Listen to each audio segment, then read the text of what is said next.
नमस्कार, आर्यन खबर पे आपका स्वागत है। मैं हूं दीपक प्रियदर्शी। बिहार को साधने के लिए इस समय अमित शाह लगातार दौरे पे हैं। 20 तारीख को वो बिहार आए थे और कल से वो बिहार में हैं। आज वो सीमांचल के इलाके में थे और सीमांचल के इलाके में आज उन्होंने उस इलाके में कार्यकर्ताओं का सम्मेलन किया। अपने तमाम जितने भी पार्टी हैं उन पार्टी के तमाम जिलों के कार्यकर्ताओं के साथ सम्मेलन किया और उन्होंने एक लक्ष्य दिया है।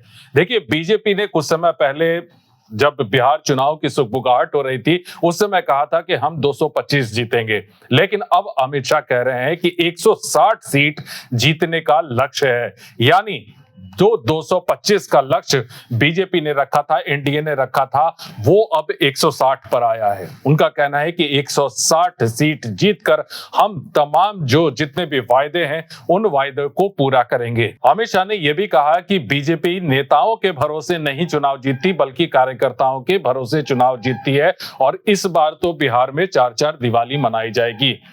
क्या कह रहे हैं अमित शाह, सुनिए। राम राम राम। भाइयों बहनों, जब चुनाव के नगाड़े बजते हैं तब सभी राजनीतिक दल जनसभाएं करते हैं, मगर भारतीय जनता पार्टी सबसे पहले कार्यकर्ताओं का सम्मेलन करती है। कार्यकर्ताओं का सम्मेलन करती है क्योंकि सभी दल नेताओं के आधार पर चुनाव जीतते हैं।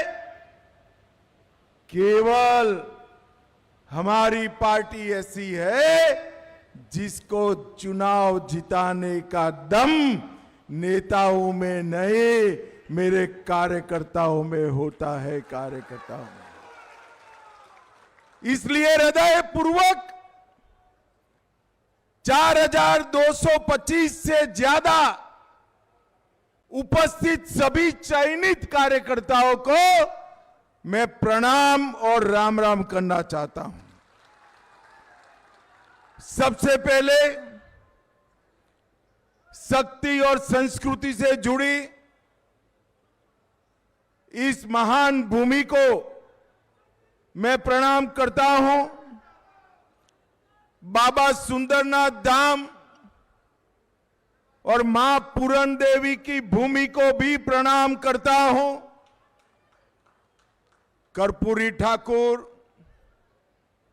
बाबू जगजीवन राम जी और जय प्रकाश नारायण जी को भी मनपूर्वक प्रणाम कर मेरी बात की शुरुआत करता हूं।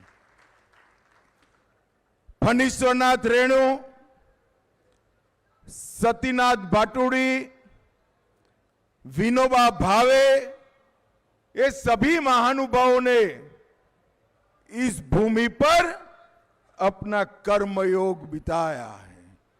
मैं उन सभी को प्रणाम कर मेरी बात की शुरुआत करता हूं।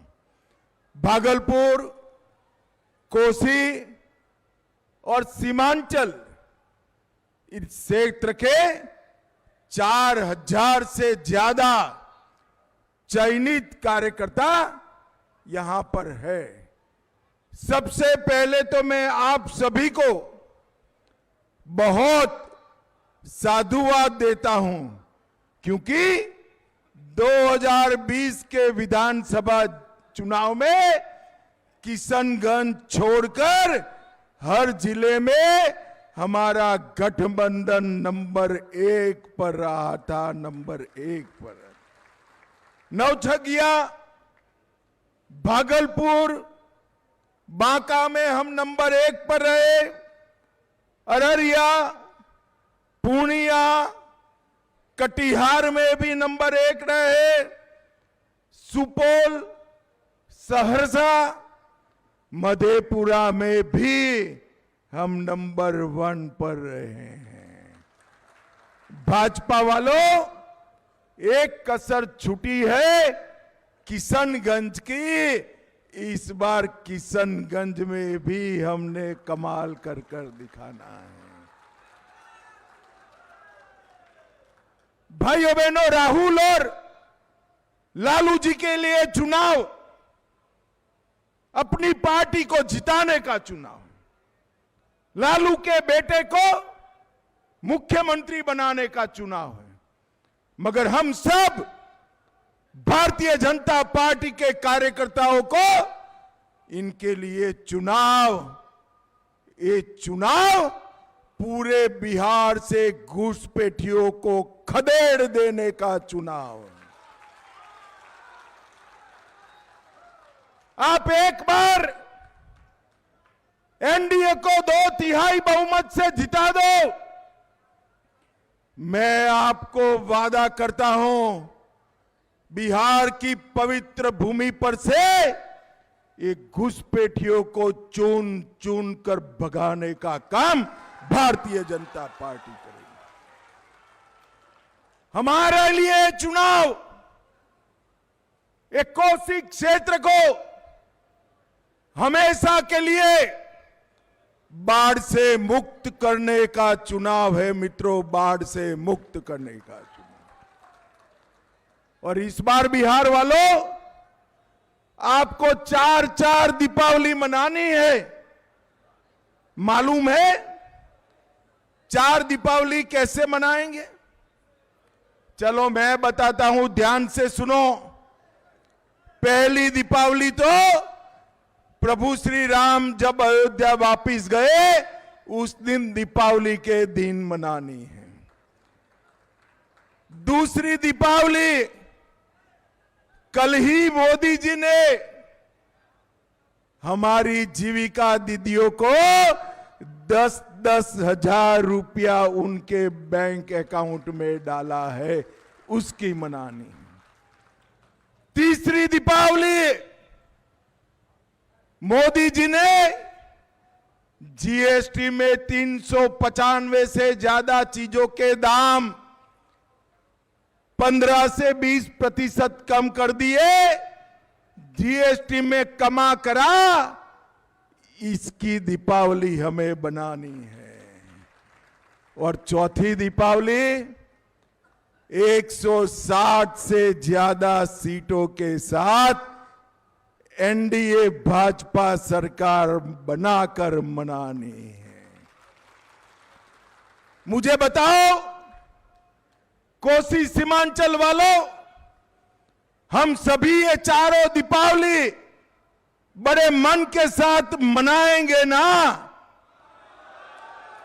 एक और काम करना है।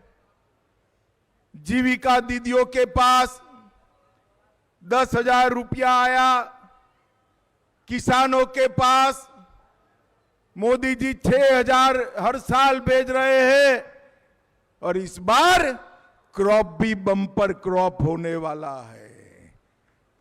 किसान के पास मां लक्ष्मी की आय होने वाली है।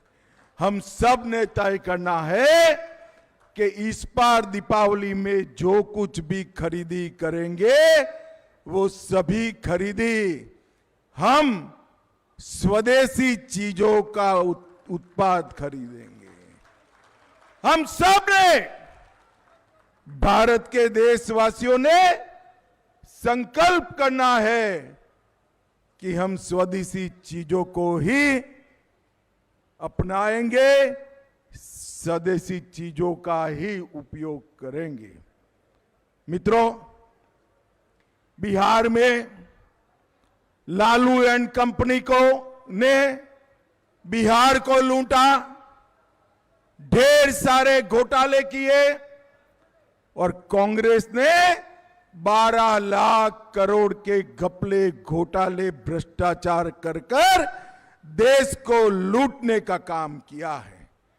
11 साल से जब चुनाव की सुगबुगाहट हुई थी उस समय का लक्ष्य और अभी जो वास्तविकता है उसमें लक्ष्य में बीजेपी और एनडीए को यह समझ में आ गया है कि 225 सीट जीतने का जो लक्ष्य रखा गया था वो सिर्फ जो है वो चुनावी स्टंट था।